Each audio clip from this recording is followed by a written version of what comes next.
मेरे और अनु के बीच प्यार हो गया और मेरे और रितु के बीच तुमने कैसे किया है?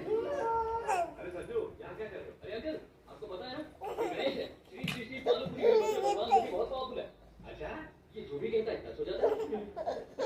Very good gift.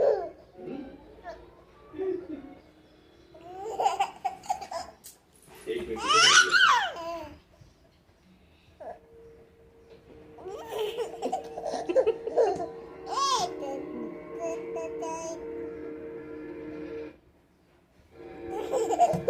तू मचुट्टी रे कहाँ करचू? ऐसे क्या देख रहे हो बेटा? ये घर मैंने अनु के लिए बनवाया था। दोस्त की सहायता के लिए सिर्फ रखा। अनु की शादी से पहले मुझे ये घर वापस लेना है। वैसे भी मेरी बेटी शादी के बाद मेरे साथ है। लेकिन मेरे बनाए हुए इस घर में तो रहेगी, तो मैं समझूंगा मेरे साथ ही रहेगी।